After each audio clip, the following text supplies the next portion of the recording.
In the summer of '73, US scientists did a remarkable experiment. The driver of this car had told no one where he was going.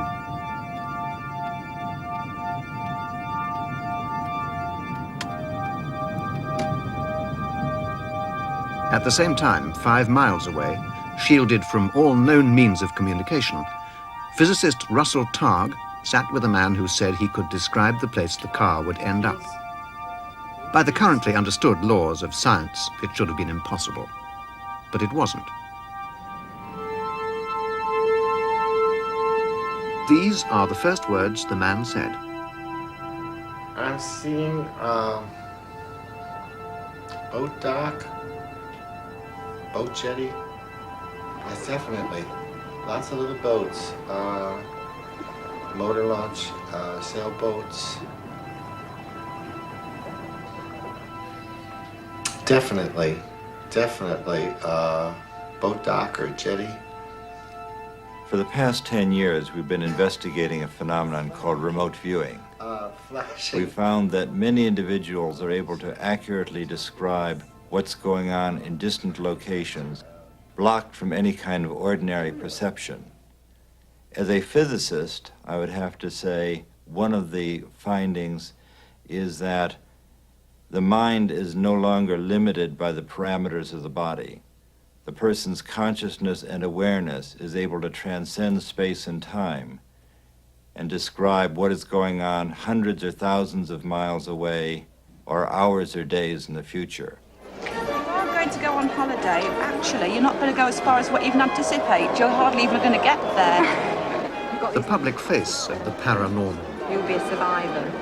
So These days, it's a boom industry, and psychic bestsellers abound. The world of science pooh-poohs it all as dangerous stuff and nonsense. But behind the scenes, some scientists have dared to investigate it. In laboratories during the last decade, evidence has been accumulating that psychic abilities may have some scientific basis after all. The majority of the scientific community doesn't believe in the existence of psychic phenomena, and I'm afraid that demonstrates that the majority of the scientific community is simply ignorant. I believe anyone who dispassionately looks at the experimental work in this field will come away from it feeling that there is certainly something here that deserves further investigation. Some scientists are much bolder. Last year, for the first time, they backed their laboratory findings with hard cash and used psychic powers to speculate on the future price of silver. And they made money.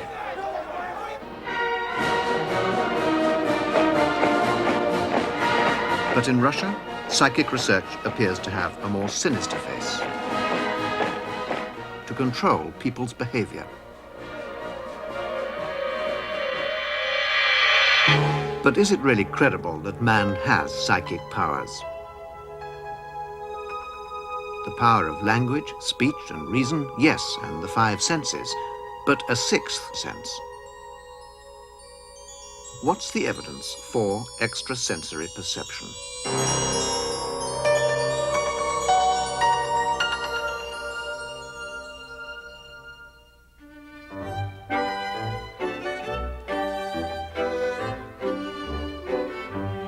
For the Victorians, mind reading was just a pastime. They called it telepathy. But in 1882, a group of distinguished British academics founded a society to investigate paranormal phenomena scientifically. Although their main interest was in contacting the dead, their first research project concerned the living.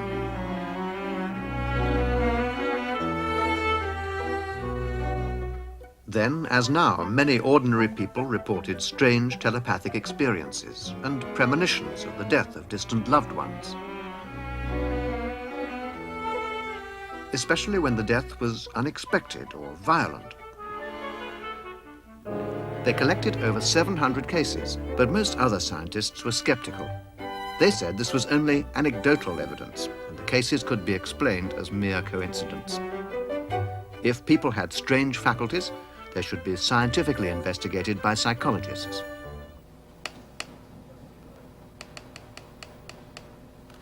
Psychology as a science really began in the 1930s, when Skinner's work on pigeons said conditioned reflexes explained the mind and faculties of man. An American botanist strongly disagreed. His name, Joseph Banks Rhine. If religion could refute materialism, it would be in a much firmer, sounder position because it stands on the assumption that there's something spiritual or extra-physical about man. In 1935, Rhine came here to Duke University, North Carolina. It's a leading center for science and medicine, but it's most famous, some would say infamous, as the place where he began research into psychic powers. Aiming to put it on a scientific footing like conventional psychology, Rhine called his research parapsychology. He began with these 5 now famous distinctive cards. With cards, he could use statistics to assess the results of his experiments. A typical test of a subject's psychic powers. She has to guess the order of a pack of 25 cards dealt face down by the experimenter. She points to each symbol to indicate her guess. There. The experiment is over. Now he counts up the number of correct guesses. You got 1 circle, To find out if she's psychic, 3 crosses, he uses the laws of chance and statistics. 2 waves. The pack of 25 cards contains 5 One lots of square. 5 separate symbols. And there should Over a be long 4 series of stars tests, here. she ought, on average, to guess 5 cards right just by chance. 6, 7, 8, 9, 10, 11. That's marvelous.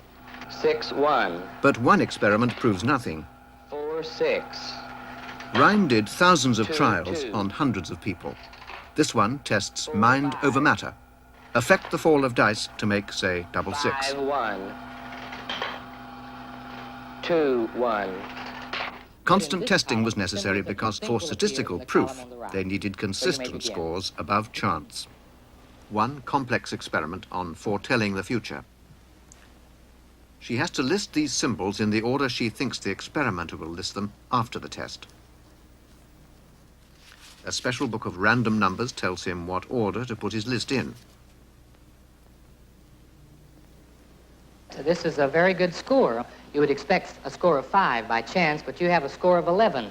So that's really very fine. Rhine identified 4 psychic abilities: telepathy, mind-to-mind communication; clairvoyance, seeing things at a distance; precognition, knowing the future. These he called extrasensory perception. On its own, psychokinesis, moving things at a distance. And they were all called psi. Rhine said he had firm proof for 3. We can say that clairvoyance, precognition, and PK of moving targets are in this very firm category. It begins to look as though it's the capacity, psi capacity in general, including ESP and PK, is a natural property, natural capacity. Mark Hansel is Emeritus Professor of Psychology at Swansea University in Wales and is widely regarded as the world's most authoritative critic of research in parapsychology. He says Rhine's experiments were poorly conducted, his evidence was feeble, and in any case, against common sense.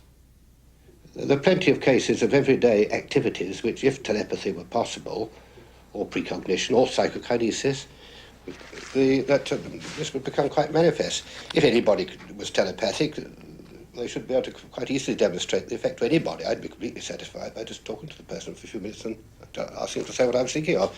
No difficulty. With the experiments, there'd be no difficulty. If if one could confirm the result. But the plain fact is that they don't confirm. The results are entirely what one would predict from a normal knowledge of the way people behave in experiments and the way people... the past history of the subject, for example, which shows that there's a very, very high incidence of both experimental error and straight outright trickery in parapsychology.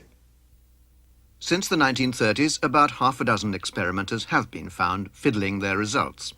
The most celebrated was in the 50s, a Briton, Dr. S.G. Soule. But more damning for Rhine was that other scientists couldn't repeat his findings, and Rhine himself found his own subjects' initial high scores tended to decline, making convincing statistical proof hard to get.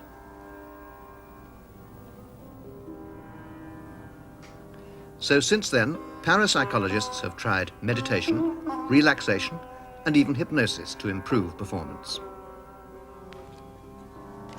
This is a really complex test, to guess the symbol on the card you're dealing and match it to the cards hidden in the black envelopes. Double ESP. It's claimed there is indeed a noticeable improvement, but again, nothing spectacular.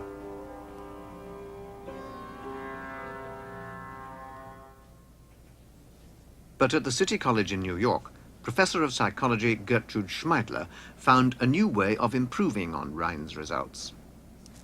She did a mammoth series of experiments to test her theory that certain groups of people are better at ESP than others. The test conditions looked watertight as well as impossibly difficult. The lists of ESP symbols were hidden sometimes hundreds of yards away.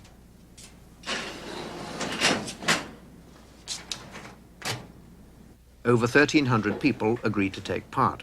But before they did the test, they were asked if they believed in ESP or not, and whether they were confident they'd succeed. They had to guess a list of 25 symbols made up of the standard 5 basic patterns. As in Rhine's experiments, the laws of chance say they'd expect to get 5 right just by accident. After over 10,000 trials, the scores of the believers and non-believers were added up separately. On average, the believers got just over 5 right, and the skeptical non-believers just under. Although small, the difference is statistically extremely significant. It's called the sheep-goat effect. Other scientists have also found a pretty consistent sheep-goat difference in 30 other experiments. They've studied personality, too. Although less clear-cut, extroverts seem to be better at ESP, and neurotics rather worse. The data were beginning to suggest that there might be something in ESP after all.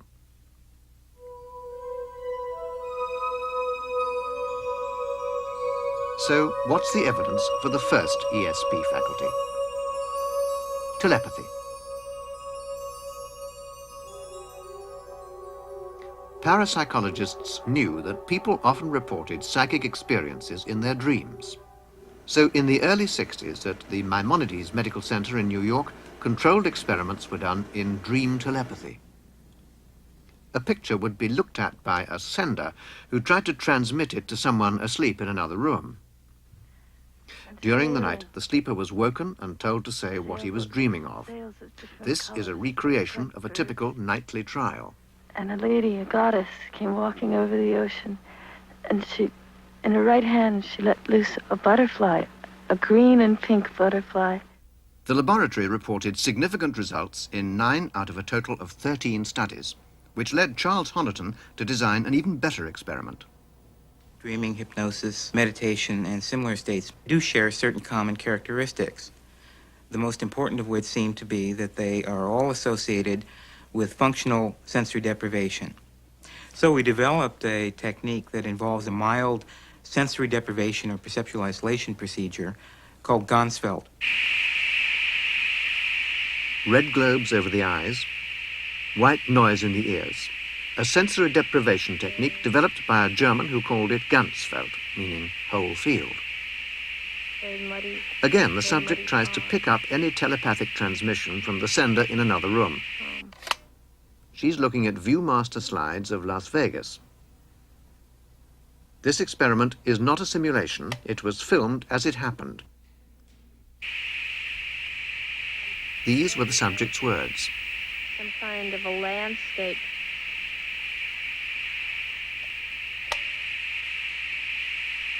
It's the name of a nightclub. Marquees, nightclub marquees, just seeing them. Nightclub marquees in Las Vegas. It seemed a direct hit, but for statistical analysis, the experimental protocol required the subject to examine the Las Vegas slides and 3 slides of other places and say which one was closest to what she'd seen. There are a lot of things here that seem to correspond with the imagery that I was getting. It is. Yeah, it's Las Vegas. Las Vegas. Yeah. To date, nearly 1,800 Ganzfeld sessions have been done in 15 laboratories, and almost half of them have shown significant results. Ganzfeld techniques free the mind from constraints. They reduce the amount of noise or distraction in the nervous system, and the results are generally quite successful. I would say that in my own work, about 75% of our experiments yield significant results, that is, evidence of psychic functioning. Okay, now how's that? All right? But not everyone has been so successful. 7 laboratories have found absolutely nothing.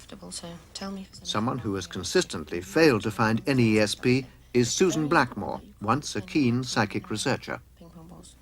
Parapsychologists admit there are many experimenters who do fail to get positive results, but say that's because of an experimenter effect. Something about them interferes with the delicate psychic process. I can see a horse, beach, hills. For Blackmore, that explanation is too convenient. Some people say it's because I didn't have the right attitude towards the experiments, I didn't believe strongly enough that it's a kind of experimenter effect, that if the experimenter doesn't have the right attitude, he'll fail. There are any number of problems with that because in the beginning I was a believer. Now, obviously I can't convince you or anybody else that I believed 10 years ago. I can only say that I know it myself, and I know people who knew me then who say so. And yet I still didn't get results at that stage. I certainly don't get them now. The other possibility, of course, is that there's no ESP anyway, and that I just don't get results because it's not there. Most scientists, of course, would agree with her, as does Professor of Psychology Ray Hyman. He's scrutinized all the published Ganzfeld experiments and criticizes the way many of them were done. First question, how was the sender's picture actually chosen? Second question, how did the subject judge the correct picture? I think I'll put this on first. Okay, number 2 is going first, right? Yep. There were sensory leakage, the possibility that the same targets that were actually handled, the target that was actually handled by the subject was actually given to the recipient to judge. There could be possibility of various kinds of sensory clues that way.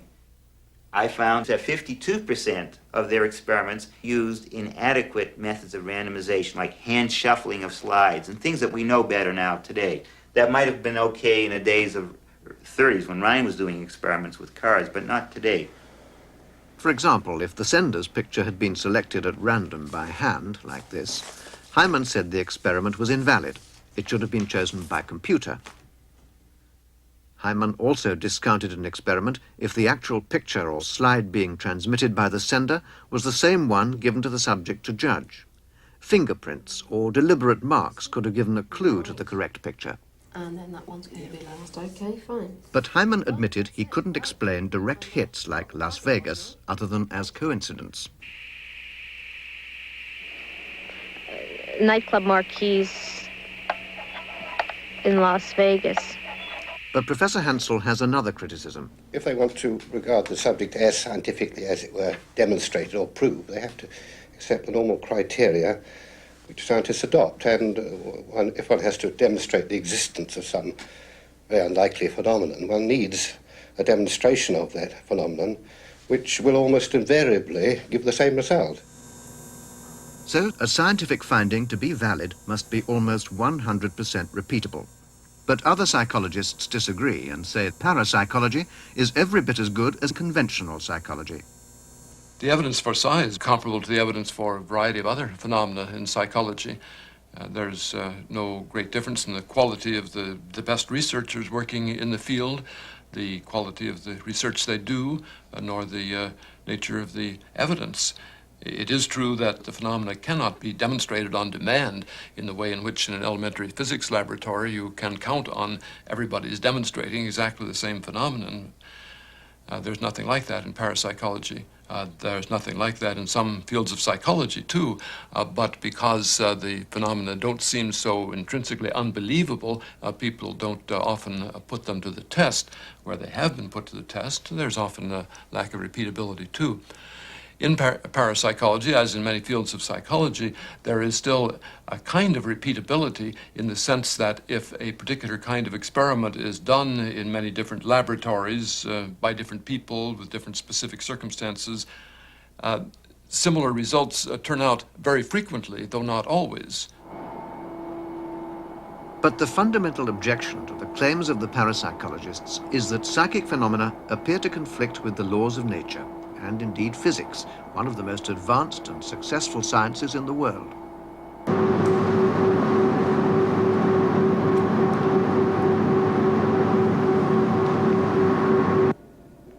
Though the secrets of the atom have been probed in detail, it's generally accepted that physicists have found nothing that would provide a mechanism for psychic phenomena.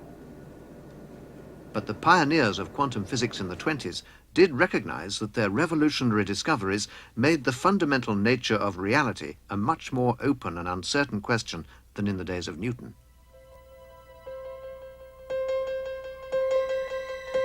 Classical physics believed matter followed regular, determined laws. But the new physics found that within the atom, many things happened by pure chance. A few physicists asked, if matter is so unpredictable, could it be affected by mind and explain psychokinesis?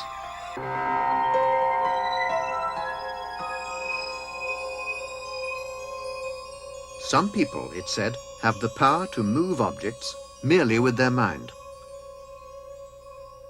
Dr. Helmut Schmidt is a former research physicist with Boeing.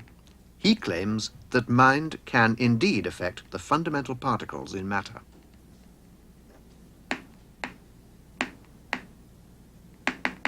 This is a lump of harmless radioactive rock emitting a stream of decaying atomic particles. The particles come out completely at random. To see if people could affect them mentally, Schmidt built this machine.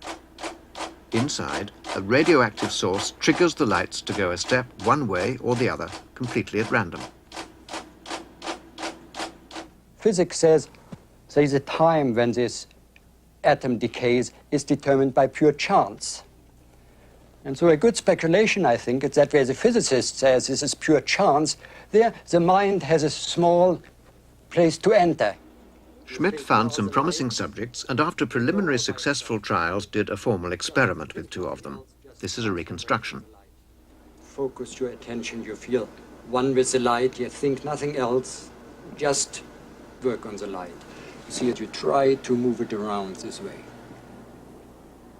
She had to try and think the random lights to go clockwise.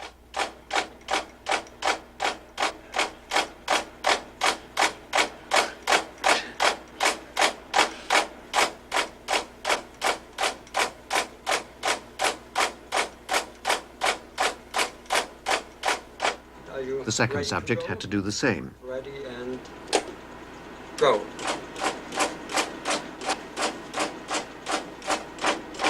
But though he tried to make the lights go clockwise, they tended to go anti-clockwise instead. But it was nonetheless inexplicable by the laws of physics. After 50 runs, the data showed the girl had indeed consistently made the lights go clockwise and the man the reverse. The effect was small, only a 2% deviation from chance, but highly significant to any physicist. It looks like a small effect, but we did the experiments long enough that we could say it was not chance anymore. These people were not lucky. It was a real systematic effect.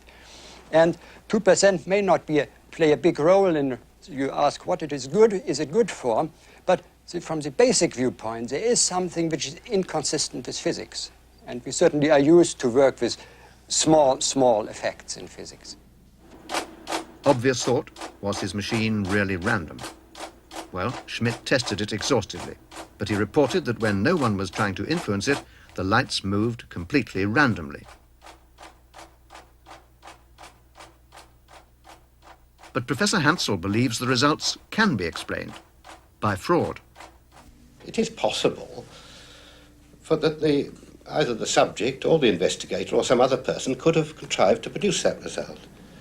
If I was the subject, I think I could. I can't be certain because I haven't had this confirmed by Schmidt, but I think I could, with a little cunning, affect the apparatus to try to achieve a high score. It's also possible that that machine can be fiddled in some sort of way by the investigator, using his nail file or some such thing in the printout apparatus. Naturally, Schmidt totally rejects Hansel's explanation.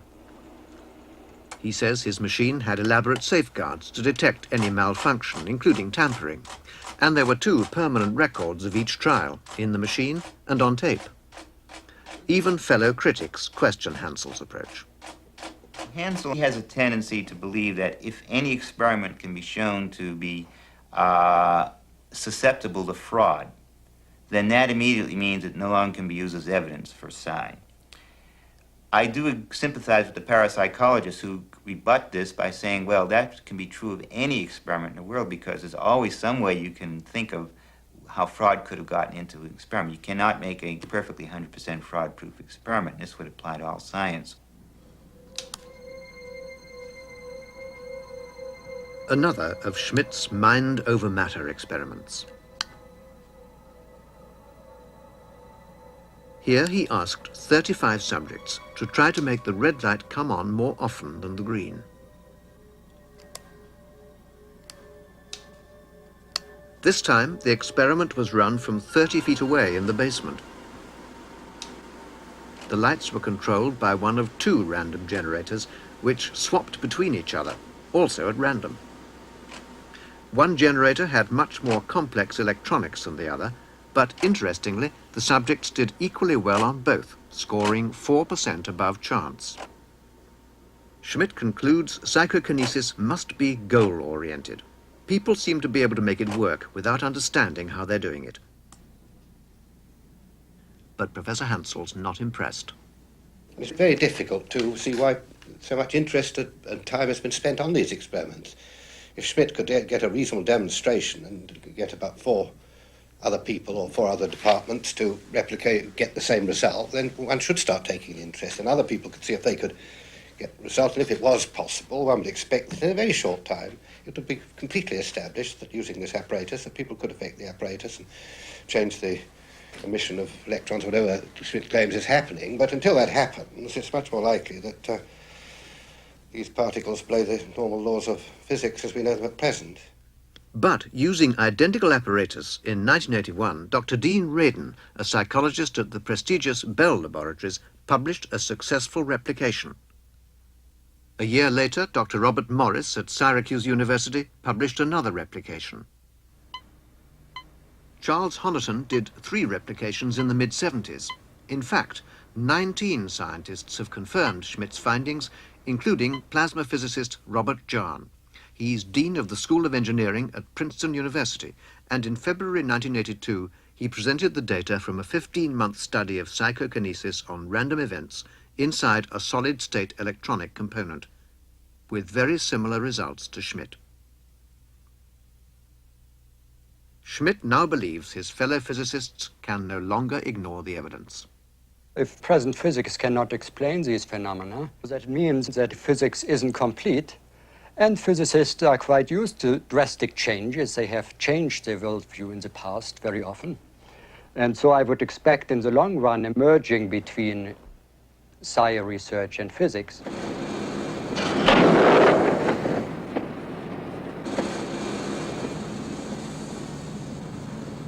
Helmut Schmidt's not the only physicist to pioneer experiments in psychic phenomena. Others have joined him from the high-powered world of the laser.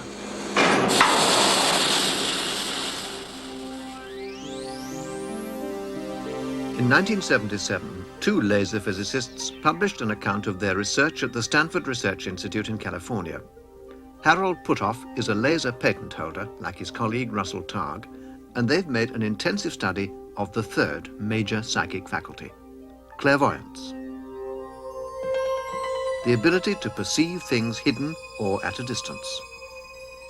They called it remote viewing. For the past 10 years, we've been investigating a phenomenon called remote viewing. In this experimental series, which has been carried on now with hundreds of subjects in the laboratory, we found that many individuals are able to accurately describe what's going on in distant locations, blocked from any kind of ordinary perception.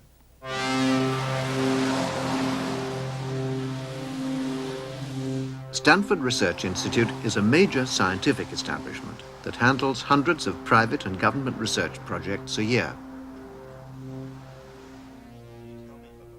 Targ and Puthoff began their first formal experiments in 1973 with a psychic, Pat Price. Typically, they were done like this.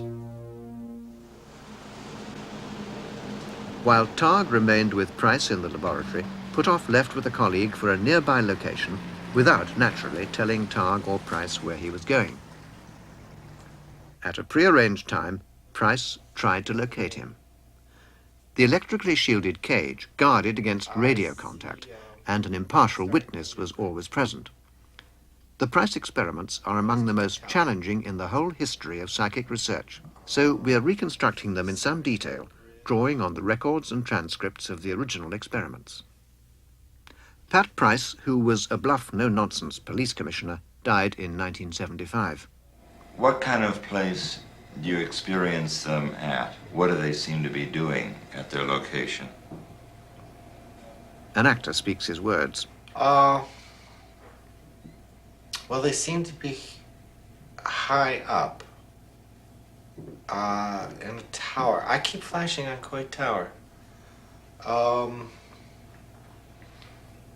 I see there's red roofs, tile floor and roof. Now they're walking through colonnades. It seems to me this it's a building, a separate building by itself, a library, a museum of some kind. Could this be Hoover Tower at the Stanford campus? It was. Puthoff had indeed gone to the top of the Hoover Tower. Below him were the red roofs and red tiles as described by Price. Price had also correctly identified colonnades and the fact that the tower contained a museum and library. But could it have just been a lucky guess? Was there a flaw in the experimental procedure? The Hoover Tower target site had been selected from one of 60 possible locations locked away in the laboratory director's office. A mini computer had been used to generate a random number indicating the envelope to be chosen. In another experiment, the target chosen was a local marshland nature reserve. I get this image of crosshairs, looking at crosshairs. Well, getting closer, it's more like an intersection.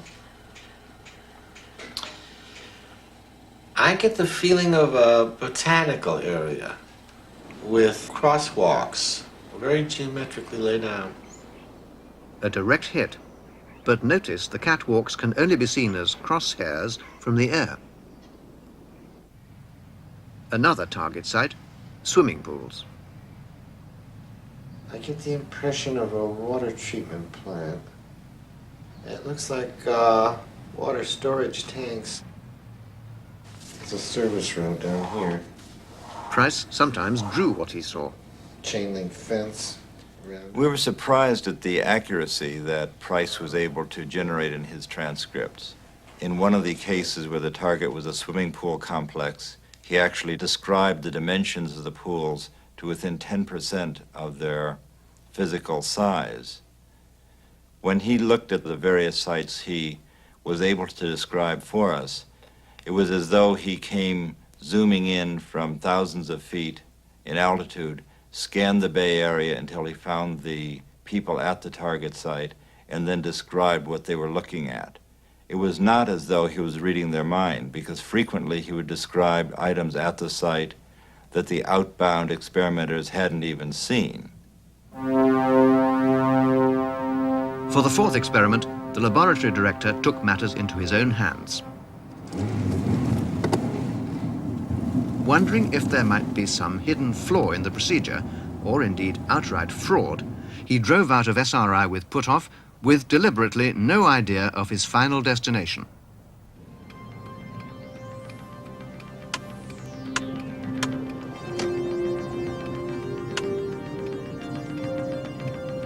He decided to head west, but after 5 minutes suddenly changed his mind and went in the opposite direction.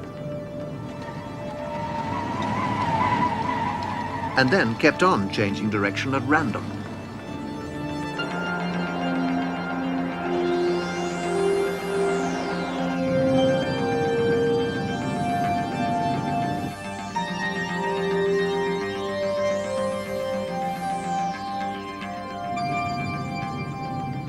He finally ended up about 5 miles up the coast at an out-of-the-way marina. Can you tell me what you're experiencing with regard to where our outbound experimenters have gone?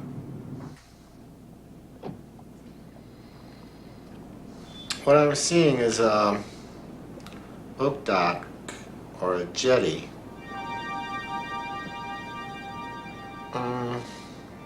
It's about in that direction from here. Yes, a lot of little boats, motor launches, sailboats. Some of the sails are furled. Boat dock or jetty. It's funny. Something flashed in. Chinese or Japanese pagoda-like effect. Does that pagoda effect have anything to do with the boat dock that you saw initially? Is that near where they're standing? It's behind them.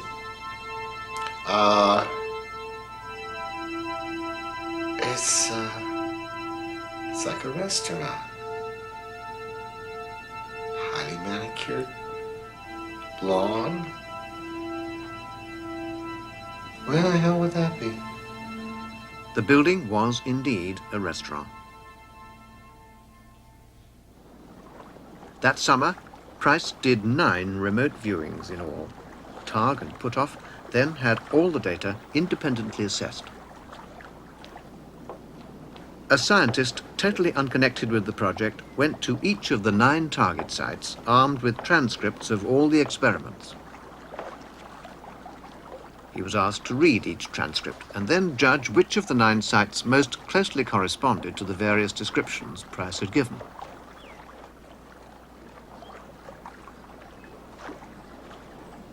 It was a final, completely objective test of whether Price really had been as psychic as he seemed.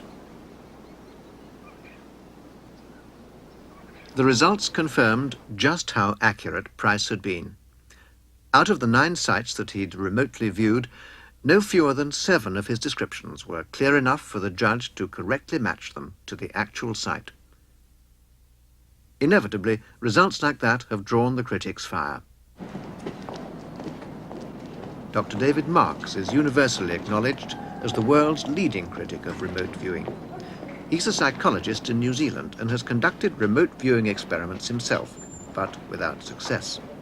Well, I used to think that the Targ and Puthoff experiments might have been a genuine phenomenon, but after looking at their data and doing my own experiments, I've concluded that it's one big illusion.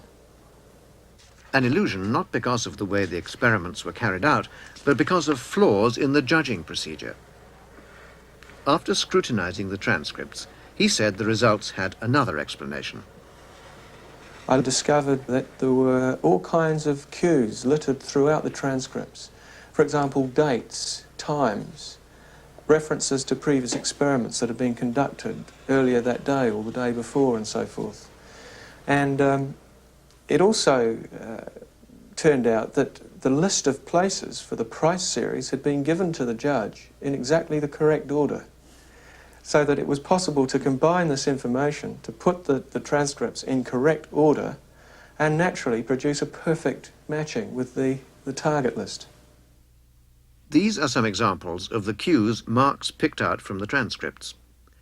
They were casual remarks made during the various experiments, but Marx said they would be sufficient to give the independent judge clues to the order in which the experiments were carried out.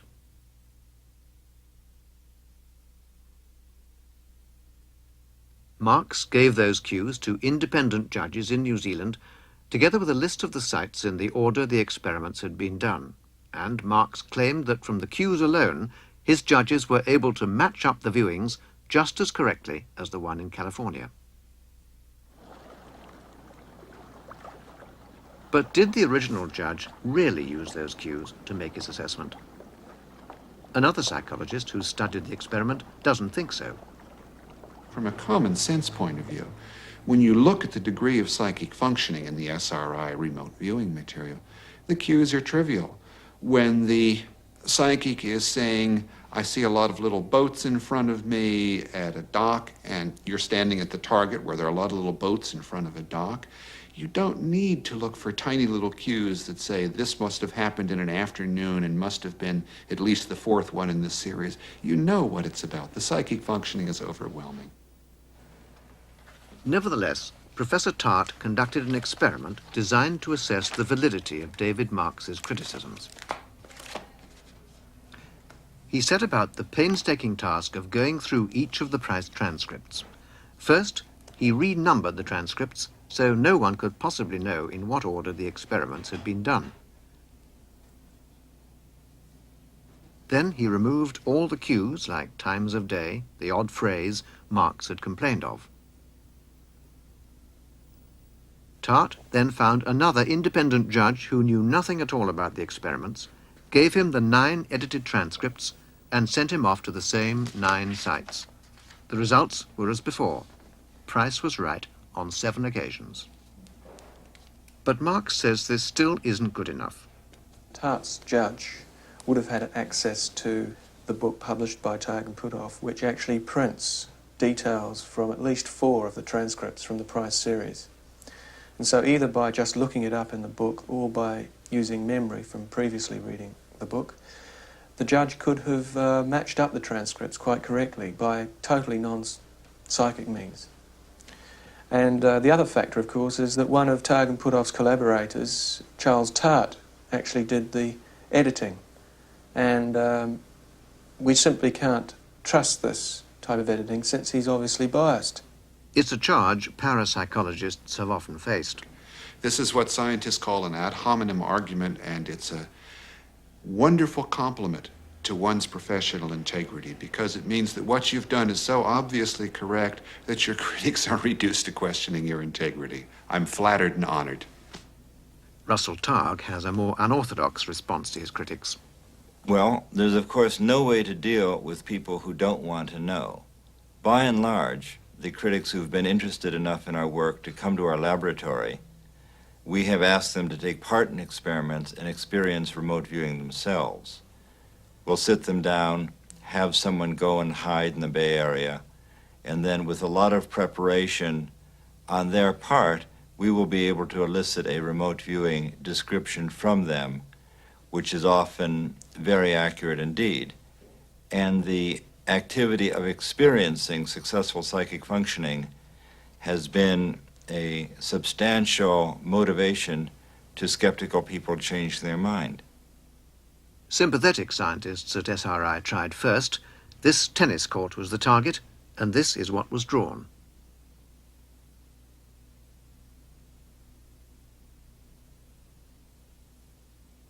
A drawing by another scientist.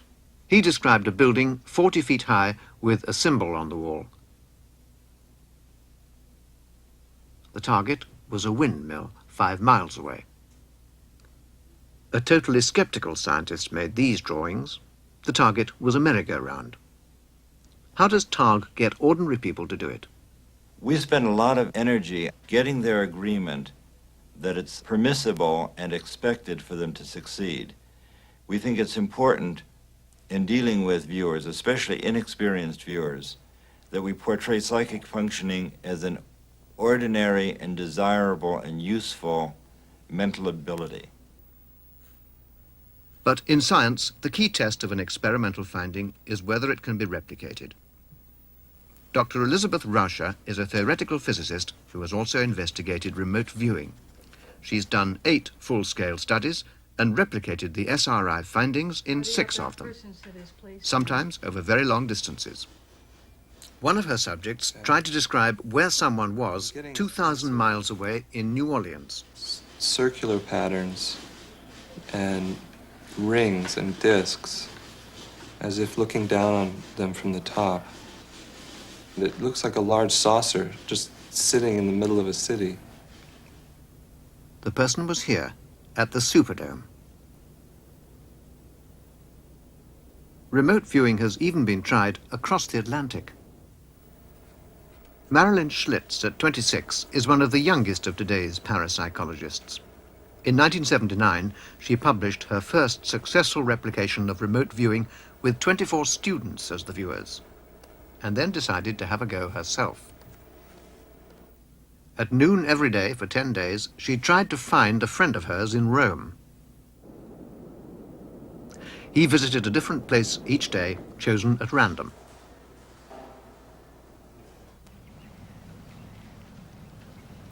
How on earth do you find someone nearly 5,000 miles away? You give yourself a signal. You tell yourself what you're looking for, a very specific task. I'm looking for the target site, not any other of the zillion things there are in the world. The first time I personally tried to do it, the kinds of impressions I got were very similar to what I'd had like in a daydream. They were very faint, and it required effort to bring those faint impressions into a form that could be recognized and could be articulated. Her 10 viewings were independently judged and 6 were spot on, Rome Airport being a particularly striking hit. So, has remote viewing been proved? If a number of people in different laboratories can get these results, then you have to start really giving it some credibility. We've done a review.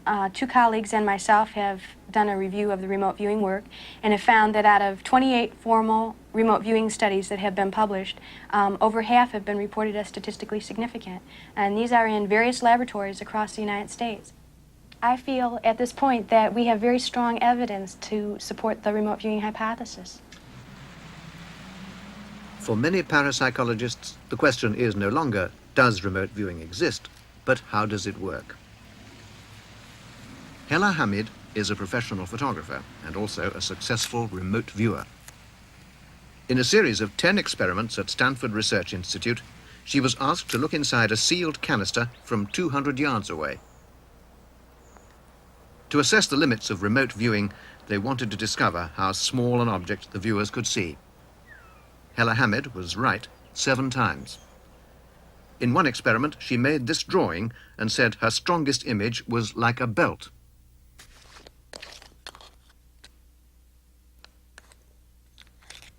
Inside the can was this leather belt keyring. In another experiment, she described a long, thin, silver-colored object with a nail head at the end. The hidden target was a bobbin and pin.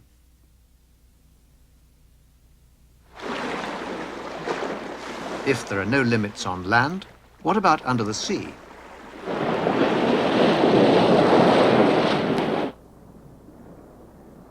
Seawater is an excellent shield for virtually all electromagnetic radiation. Would it interfere with remote viewing? Apparently not. Even at 500 feet down and 500 miles from the target, the viewer correctly described an enclosed space with a pool, large doors, and people walking around. The target was a shopping center with an indoor pool. But although the mechanisms of remote viewing are currently inexplicable, Targ isn't worried. We don't feel that this contradicts modern physics, and it certainly doesn't make modern physics wrong, because modern physics is an enormously successful body of knowledge. What it says is that modern physics is incomplete in many ways and is presently inadequate to describe the data that we've accumulated over this past 10 years' research. Stand by. Turn over. We asked to see a real live 433, experiment. Take one. Today is Tuesday, February 8th, 1983. It's 10 minutes after 10, and this is a remote viewing experiment with Russ Targ and Hella Hammett. We had 6 envelopes containing names of different places in San Francisco. And at 9:30 a.m., we chose one of them at random. We'll reveal the target at the end of the experiment. At 10 o'clock, the BBC's Sonia Ledley went to the site with SRI researcher Keith Harari. The 6 possible sites were St. Mary's Cathedral, columns by a lake, a supermarket, a whale skeleton in a museum, a modern stone fountain, and a sailing ship moored by a dock. Hella Hammett was 30 miles away. No one in the room had any idea which site had been chosen. At 10:10, she began her description.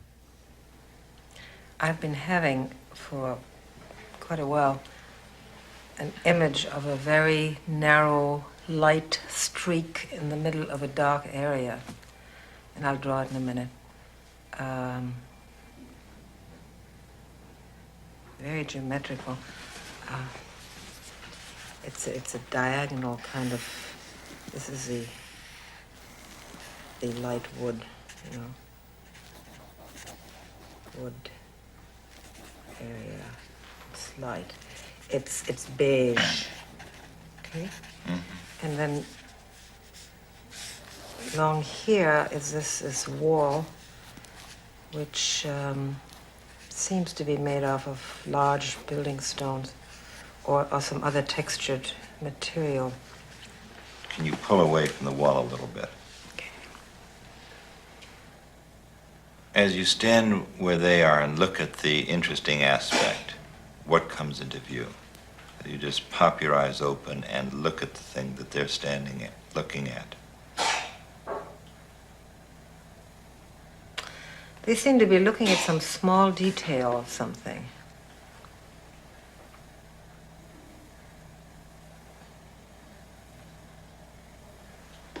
Almost something as if they picked it off the ground and they're both looking at it in the hand. And I got this feeling of close inspection.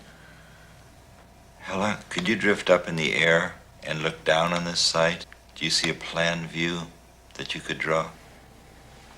A compound. It has sort of long walls which are windowless. There may be in the middle one entrance. The walls are thick, very thick. A fortress-like. It's like a fortress. I would say it has a mausoleum kind of feeling. It's sort of silent. That's why I would tend to think it's not something that is being used. It's quite a silent place. Inside too, there is almost no activity.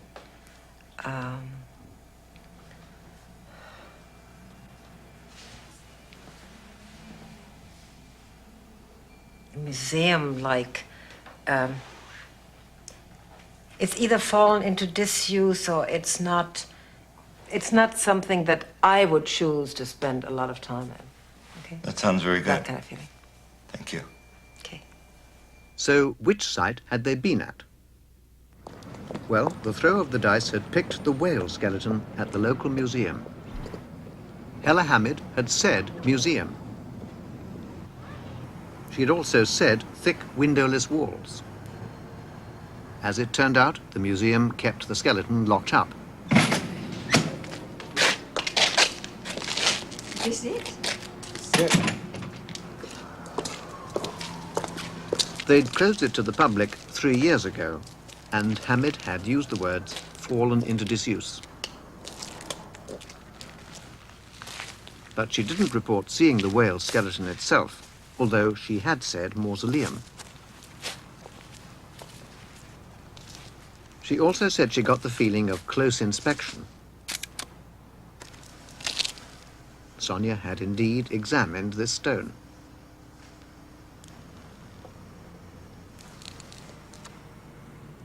and Hamid's description of the place as a fortress-like compound was particularly striking from the air. We sent full transcripts of her viewing to 2 independent judges. They visited all 6 sites and said they thought the museum the closest match. How does Hella Hamid think it works? I'm sorry, I can't give you explanations. If we had explanations, it'd be wonderful. We've been working for so long trying to figure out how it works. We know it works, you know, with all the controlled experiments, but we don't really have very much idea how. If remote viewing works, is it any more than a laboratory curiosity? After all, compared to normal vision, it seems pretty feeble. But in Los Angeles, one company thinks it can be exploited commercially.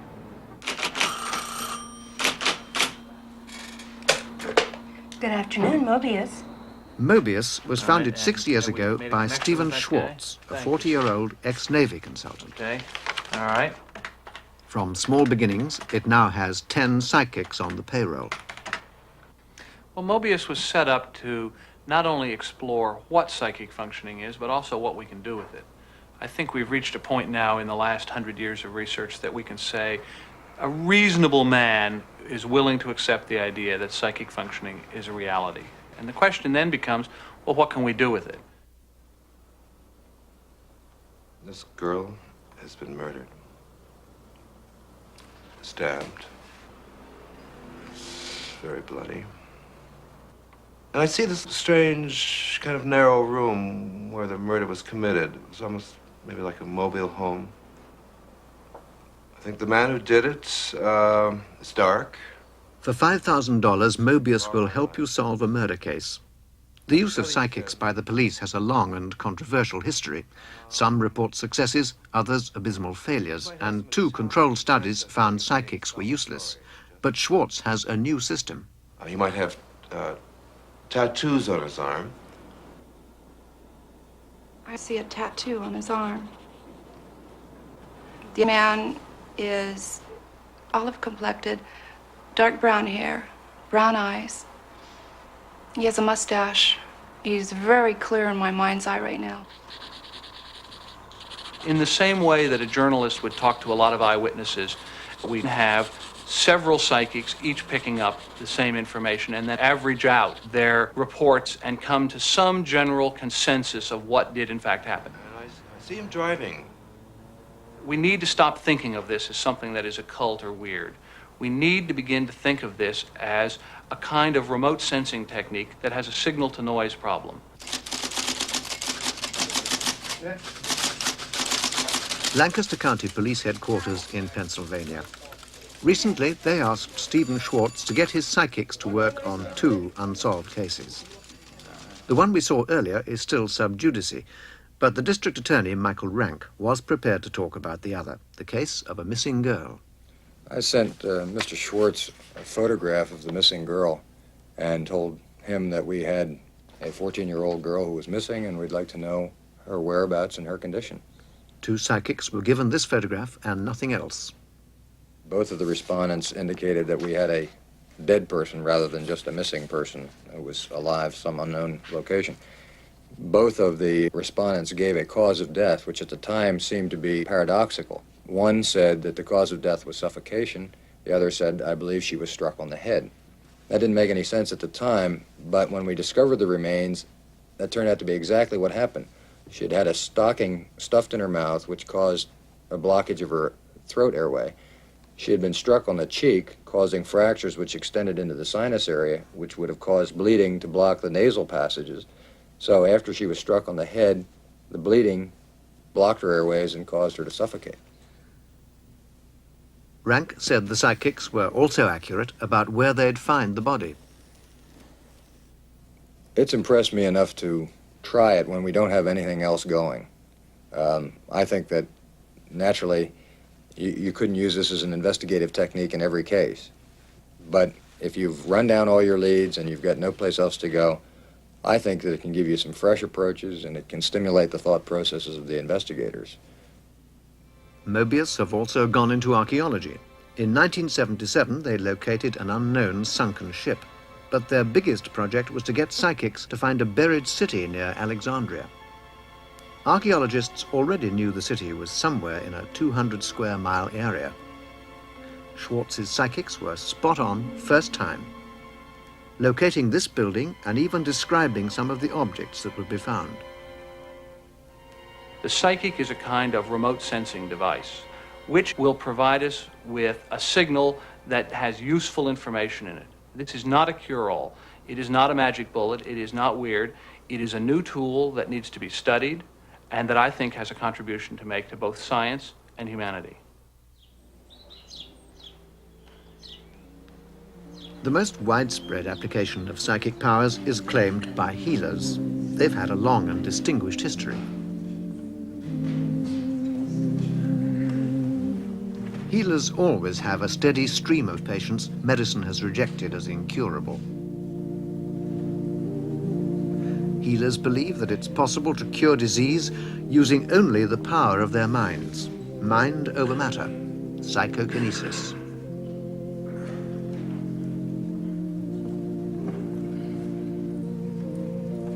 Healers' successes tend to be dismissed by doctors as due to suggestion or spontaneous remission.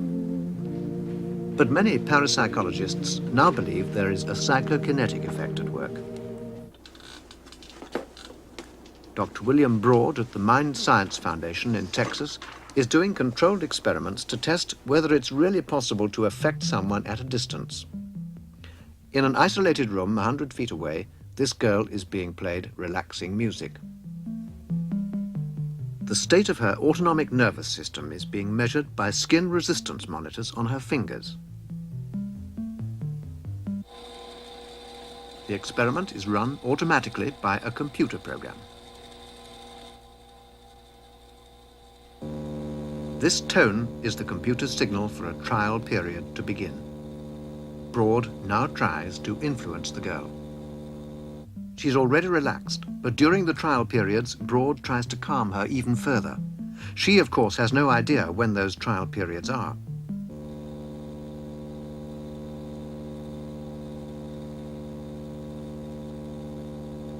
A trial period ends after 30 seconds.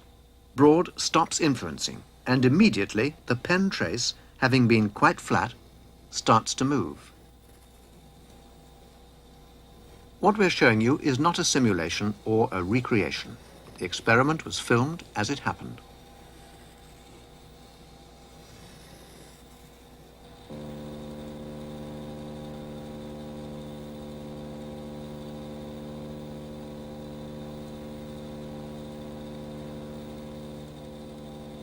There were 10 influencing periods in all, and analysis showed during them the girl was only a sixth as active. These results are consistent with results from other laboratories that people can influence a variety of biological systems. We've done over 50 sessions like this, and overall the results suggest that one person is able to influence at a distance and mentally the physiological activity of another person. And since we've ruled out all possible conventional channels, then the only possibility that remains is a psychic influence.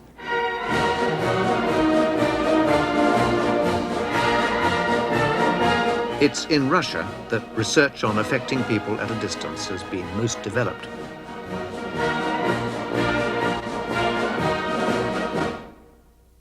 The interest of Russian scientists in psychokinesis may have something to do with this woman, Nina Kulagina, and her apparent power to affect matter.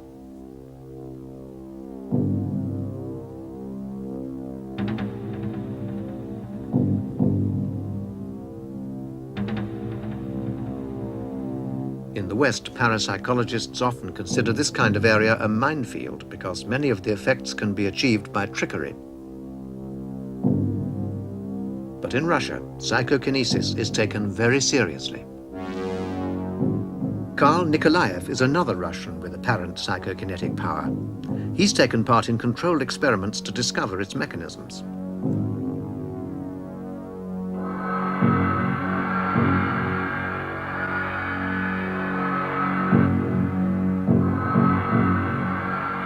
He could apparently light a lamp at a distance of 2 meters.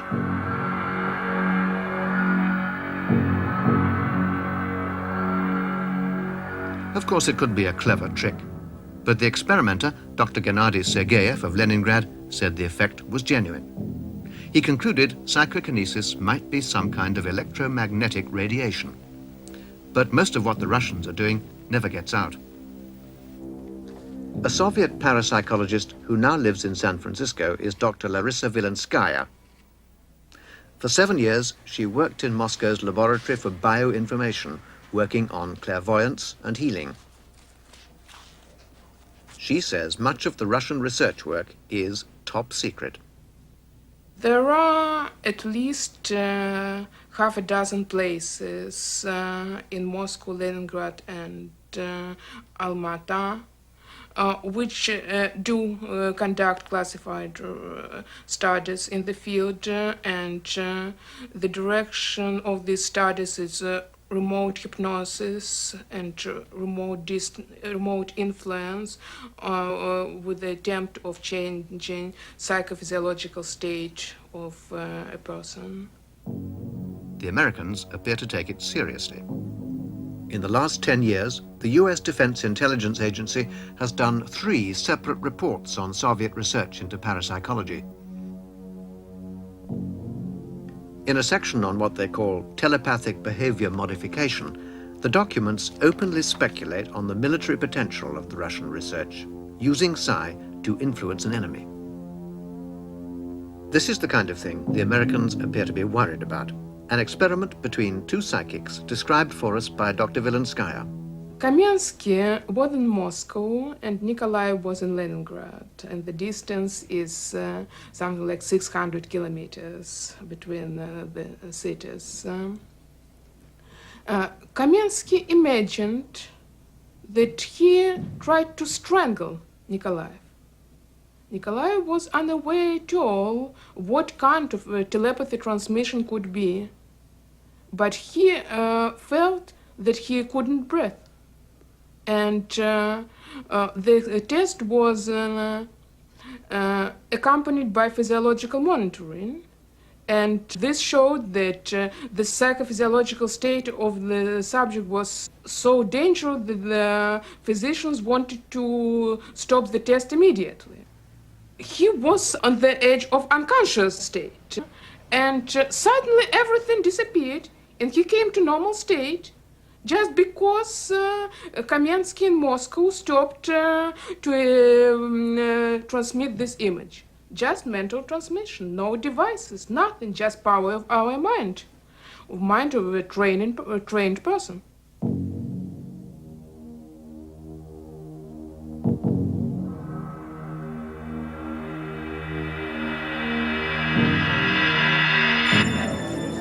Controlling Western leaders' behavior sounds like complete science fiction, but it's clear from the Defense Intelligence reports that the Americans don't entirely rule it out.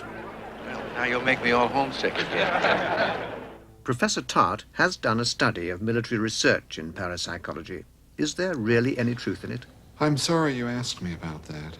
I would like to think, as some people believe, that psychic powers somehow come from some high spiritual level and can only be used for good. But I don't know anything else in this world that can only be used for good, so I'm afraid there are military uses for psi. Now, I say I hate to talk about this. The implications of it are fairly grim, and I don't think I really need to elaborate.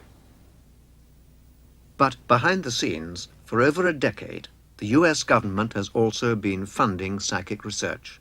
And where? Stanford Research Institute in California, the place where Russell Targ and Harold Puthoff did all those experiments in remote viewing. The San Mateo Bridge, no? Russell Targ left SRI last January and is now preparing a book on some of their recent research. But part of their work at SRI has never been fully reported. We asked him who'd been funding it. We've been funded by a variety of private and governmental sources over this past decade. What is the government, a source of government funding?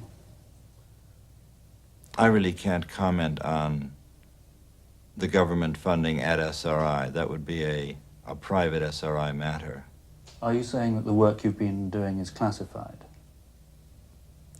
I really can't talk about matters of classification, as you can imagine. We approached SRI, but they refused to talk to us. But it's clear from some of the published accounts that they've been working on an extraordinary version of remote viewing. They called it Project Scan8, and it involved a number of psychics, among them Pat Price, the policeman, Ingo Swann, a New York artist, and the photographer Hella Hamid. Scan8 stands for Scanning by Coordinate. The principle was to use the lines of latitude and longitude to remotely view anywhere on the globe. Only a few examples have ever been published. In one experiment, psychic Ingo Swann was asked, "What do you see at 49 degrees 20 south, 70 degrees 14 east?" Those were the coordinates of a small island in the Indian Ocean, the French island of Kerguelen. Swann immediately made this drawing, describing in topographical detail an island with bays, swamplands, and a large mountain to the west.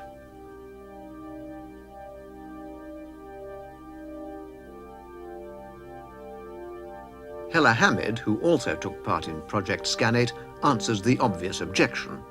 People will say, oh, well, she knows her geography very well, and that obviously must be in the Indian Ocean and so on. We've done a lot of it, of translating the coordinates into binary numbers, which I have absolutely no idea what binary numbers are, other than it's a series of ones and zeros.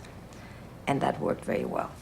Matter of fact, it seemed to work better because I didn't sort of rummage around in my head, it's so and so far south and so and so far east, and it could be in the Sahara, it must be dry and so on, which is just clutters up this channel, which gives me the correct signal rather than thinking about it, because thinking is the worst thing you can do. Absolutely the worst. For the Americans, the military potential must have seemed obvious, particularly after Swann was given the exact coordinates of a secret East Coast Army base, and he produced a drawing of the layout of the site that was reportedly correct in every detail. So, are they spying on Russia? Well, they say in theory they can view anywhere on the planet, and in one experiment the target was a small Russian town near Gorky called Kamenka. It's a center for the lumber industry, so there are logs everywhere.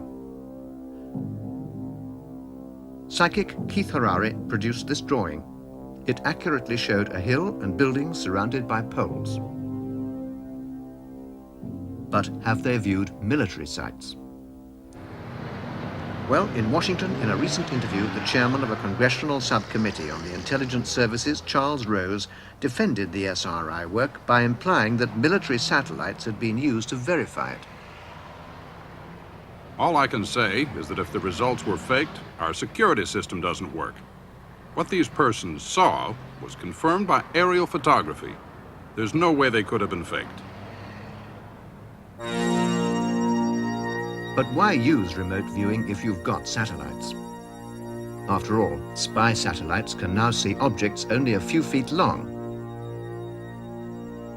Hella Hamid's answer is that in some things psychics can do very much better than satellites. Can you see things like buildings? Oh, of course. Can you look inside buildings? I suppose. Can you look inside buildings? I think I have in the past, yes. As it were, through the roof? I don't know through what. Maybe through the cellar. And you can see what's going on inside? We have done experiments like that, yes. How detailed can you get? But I can't read. Pat Price could read. I can't. I'm you quite illiterate psychically. You mean you can't read words or documents? No. Pat Price could read documents? I believe so. Of course, it's impossible to show absolutely that Pat Price or any of them could do what's been claimed. The full evidence has never been released. But we do know that today at SRI, work is continuing under Dr. Harold Puthoff, and all publication of the research has ceased.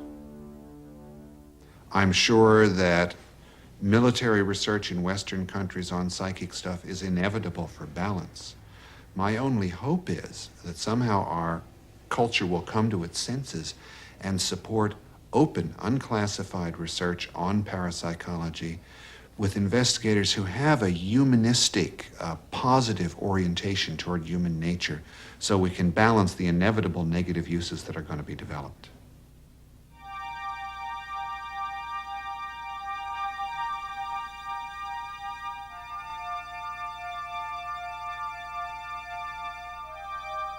Psi research is at a crossroads. While mainstream science rejects it for lack of evidence, the military seem to be locking it up because the evidence looks too good.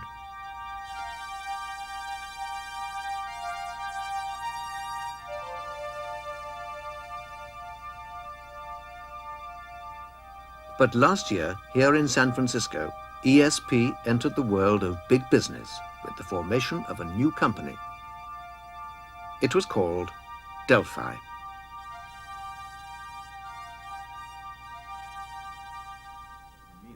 Delphi's purpose, to find commercial applications for the SRI work which would make enough money to fund further research.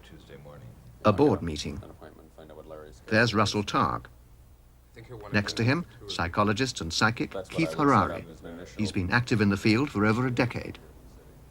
And you just get the final, and then we'll just come back that next week and put it together. The commercial expert is business consultant Tony White. Delphi project number 1. One of the areas that interests us a great deal is mineral, oil, and gas exploration. The ability to take remote viewing out of the laboratory and apply it in a real-world situation. Recently, satellites have been used to locate oil. Delphi believes remote viewing could do better by looking under the surface. Project number 2. We are currently negotiating and closing a contract with Atari, division of Warner Communications, for an extensive consulting series starting sometime this year, which will involve psychically enhanced video games to help people develop their psychic abilities and enjoy themselves while they're doing it.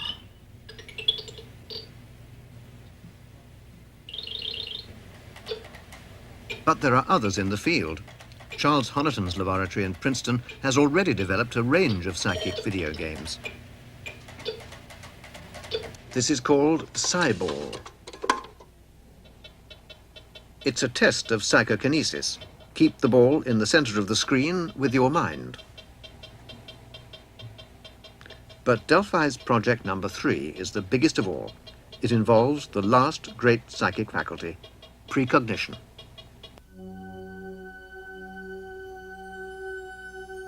Of all the faculties, foreseeing the future is the greatest challenge to our concepts of space and time. Crystal ball gazing was at its height 3,000 years ago with the Greek oracle at Delphi. Now the 20th century company is trying to follow suit. This is a remote viewing experiment. It was in 1975 at SRI that Targ and Puthoff had done experiments to see if remote viewing could be made to look into the future. Hella Hamid was the first guinea pig, and this is a brief reconstruction of an early experiment. Where, she was asked, would Puthoff be in half an hour's time? It's very dark, and at the end you come out through an archway, into a very bright area where there's lots of vegetation. It's like a rose garden. It's very formal. It's a very manicured kind of garden. Throughout her description, Puthoff had been away from the lab, driving around aimlessly. At a prearranged time after her description had finished, a random number generator decided where he was to go.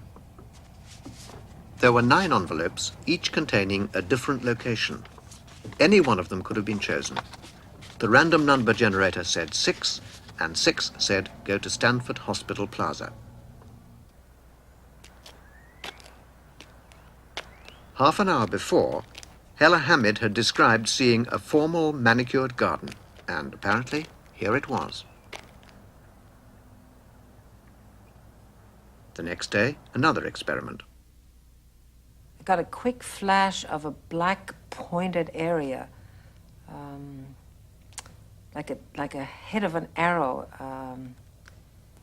He walks into it. It's like a triangle that he walks into. Half an hour later, the randomly selected envelope said, "Go to the swing in Alma Park." This time, she not only saw into the future, but heard it too. It's a rhythmic kind of squeak, like a rusty pump on not well-oiled piston. Just a very rhythmic squeaking. 2 other laboratories have since done their own successful experiments. We have very good experience that people can accurately describe events that are hours or days in the future. What one must say is that the viewer in the laboratory is describing some future event that they will experience. That would be the customary way to describe this. We think a more accurate description would be that some future event which will take place causes the viewer at an earlier time to have an experience.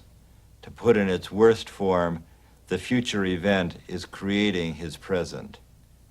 That's of course not to say that the future can change the past, but it's definitely clear that the future affects the past. The future will not cause something that has already happened to not happen, but it's clear from our many experiments that a person sitting in the laboratory can have his experience controlled and determined by an event which is yet to take place. At 9, 7, 9. At 9, 7 bit at 9. Yeah, at 9. This is the Commodities Exchange in New York. It's where the world's precious metals are traded. And it was here that Russell Targ's new company, Delphi, decided to put precognition to the test. Delphi director Tony White. We have a program which started in the middle of last year for a number of private investors in which we generate predictions for the commodity futures market. We've been working primarily with silver, predicting silver prices 2 to 4 days in advance. This research series has been quite successful and provides us with a nice stream of income. Silver is cheap and its price is relatively unstable, so it's ideal for making a fast buck.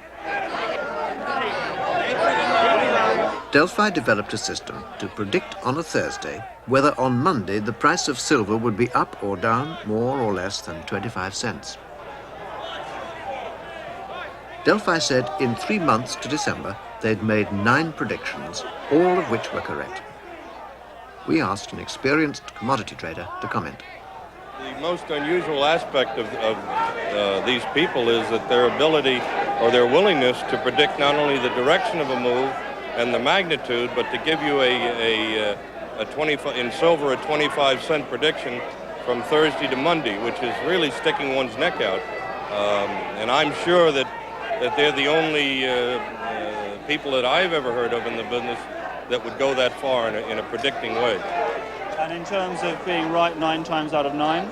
Well, again, being right in anything in life 9 times out of 9 is unheard of, absolutely unheard of. And in this business, it's incredible is a weak word. I'm trying to think of a better word. It's, I would say impossible. I'd like to see it done. And so did we. So we talked to the broker who had acted for Delphi. He had the complete records of the transactions. There were originally 9, from what I understand, 9 recommendations or forecasts which were made by Delphi, and out of which 7 were converted into actual trades. All these 7 were successful, as well as the 2 forecasts that were not translated into trades were successful. 2 would have been successful. But could they have been following the market and gone with some kind of trend? Well, I wouldn't say so, because the market in between September and December has been generally in an uptrend. Silver prices have been going up. But some of the more spectacular and successful trades were actually on the short side. That is, they sold before they bought back. So in other words, they were making money in anticipation, or they were making a prediction in anticipation of the market coming down, so going against the trend. For example, they sold the market on September 17, and then they bought back on September the 20th, profitably against the main trend. There was a transaction between the November 19 and November the 23rd, also on the short side. Okay, Tony White, can you tell us how you did it? No, I can't. It's a proprietary process which we've developed through our research, and we plan to keep to ourselves. But it's done entirely psychically, is it? Yes, it is. No other information is of any use at all. Keith Harari had done the forecasting. Target? Probably something like this. Okay, do it again. Target? They said it was a modified form of remote viewing, but it didn't involve looking directly at the numbers on the board. Earlier this year, however, the system failed. But they say they've now ironed out the problem and are poised to re-enter the market. And they're more than satisfied with progress so far.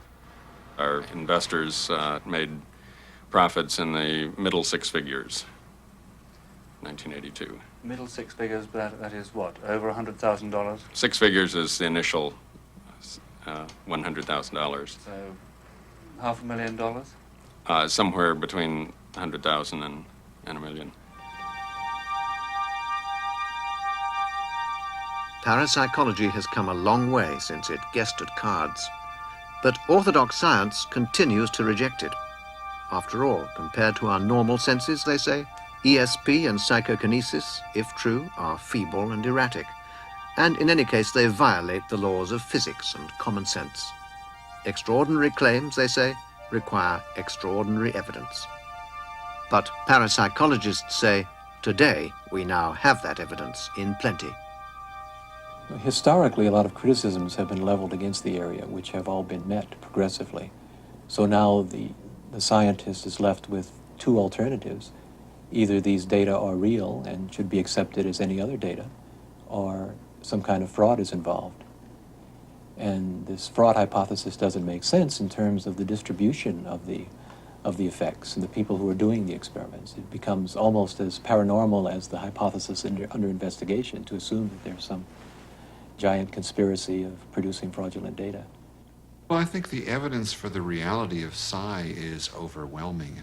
I don't see how any intelligent scientist can read the evidence for psi and doubt that it exists. Now, there are irrational factors that make people reject that, of course, but just the quality and sheer variety of the evidence is very powerful. Now, most scientists say psi apparently violates physical laws. But if you ask them precisely what does that mean, and have we investigated this empirically instead of just decided theoretically, you'll find out they haven't done anything. I don't think we know that much about the universe. And in fact, the exciting thing about psi is that while it appears to violate some of our known physical laws, understanding psi and beginning to fit it in with the other things that we know will mean we'll have a greatly expanded and more effective understanding of the ordinary physical universe. That's the challenge. That's what's really exciting.